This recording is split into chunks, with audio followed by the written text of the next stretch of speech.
Y en el momento de revisar noticias internacionales, por eso estamos junto a Carlos Greitz. ¿Cómo estás, Carlos? Hola, muy buenas tardes. Buen inicio de semana para todos. Vamos a hablar de Bashar al-Assad, que con este comunicado ha reaparecido, escrito desde Moscú. El ex líder sirio, claramente derrocado por los rebeldes, en las primeras declaraciones que emite desde que justamente el grupo HTS, el grupo de rebeldes, toma la capital, lo derroca y él tiene que tomar un avión rumbo a Rusia.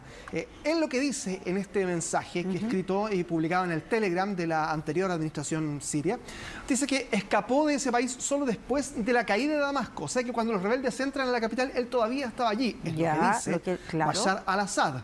Dice, mi salida no fue planeada ni se produjo durante las últimas horas de las batallas, como algunos han afirmado. Estuve en Damasco. Estuve en mis funciones hasta la madrugada del domingo 8 de diciembre y a medida que la situación sobre el terreno en la zona seguía deteriorándose, dice, la propia base militar rusa se vio obligada a realizar una evacuación ante un ataque de drones. Eso es lo que dice Bashar al-Assad, tomando en cuenta que todas las informaciones que llegaban hasta ahora indicaban que antes de que los rebeldes irrumpieran en el Palacio Presidencial de Damasco, él ya estaba rumbo a Rusia, había tomado un avión comercial. O sea, en cierta medida aclara todas esas especulaciones que habían. Ahora, este es un comunicado, es algo escrito, ¿no hay imágenes de él? No. Aún no hay imágenes. Lo que estamos viendo aquí son todas imágenes de contexto, de archivo. De hecho, aparece con Vladimir Putin hablando. Eso si ha ocurrido o no, hasta ahora eso no lo sabemos.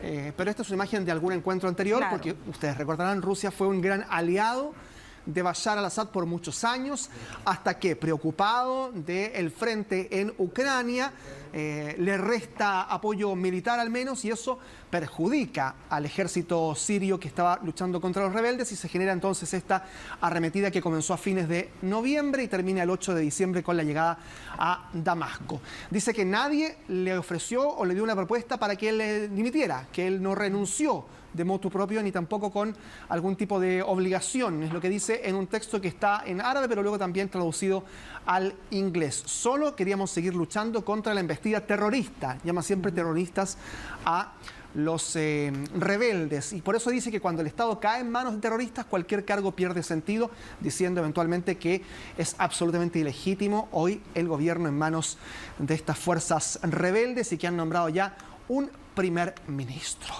En medio de esto también, Israel ha arremetido con fuerza con ataques en territorio sirio. Israel tiene un territorio ocupado en Siria, en la geografía siria, que son los Altos del Golán. Claro. Hay una indicación por parte del propio gobierno de Netanyahu en este instante de duplicar la población de colonos que llegue a esa zona, obviamente para empujar a los rebeldes sirios o a cualquier fuerza que quisiera contrarrestar esta ocupación y entonces llegar a ese lugar con mayor fuerza por parte de Israel. Y en medio de esto han seguido bombardeando zonas de la geografía siria, en este caso una ciudad costera que se llama Tartus, con ataques aéreos. El objetivo, dice Netanyahu, son bases de misiles, almacenes de armas, para que queden inactivas y no puedan ser utilizadas por grupos que pudiesen atacarlos a ellos, es lo que dice Israel. Principalmente el Estado Islámico y también otras facciones de rebeldes que no necesariamente vayan en línea con la línea de rebelde del HTS, que es la que tomó el poder. Porque esa es la gran preocupación de varios países, ¿no?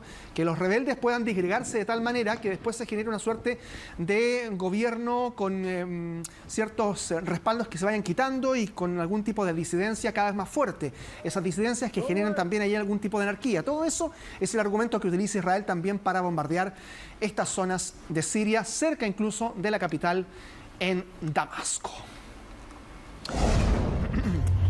Hablemos ahora de la devastación de un ciclón, lluvia, vientos de más de 120 kilómetros por hora en un territorio francés de ultramar.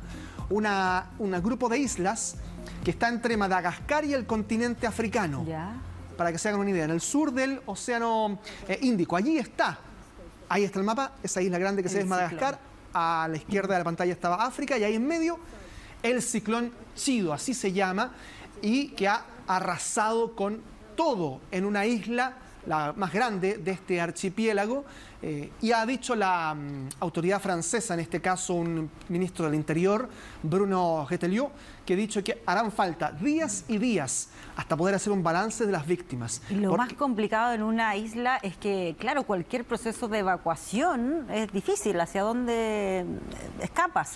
No sé si acá hubo alguna advertencia previa y con suficientes días como para haber incluso abandonado la isla, quienes pudieran hacerlo. Aparentemente la velocidad del ciclón fue más rápida que la capacidad de reacción de las autoridades locales, al menos. Este es un territorio que tenemos bajo predominio francés, es un territorio de ultramar francés. Por eso es que Emmanuel Macron, por ejemplo, ya durante esta tarde está realizando una reunión de emergencia en París, pero hay críticas también ya de inmediato a las autoridades francesas, a una eventual actuar tardío, que puede ser incluso negligente en algún momento si es que hablamos de la cantidad de muertos. Se habla de varios cientos de muertos, todavía no está calculado, pero ya se habla de al menos 1000 muertos en toda la isla, un territorio de 374 kilómetros cuadrados con 320.000 habitantes. El nuevo primer ministro de Francia, del que hablábamos la semana pasada, François Bayrou, ha comenzado también una reunión de emergencia junto con Emmanuel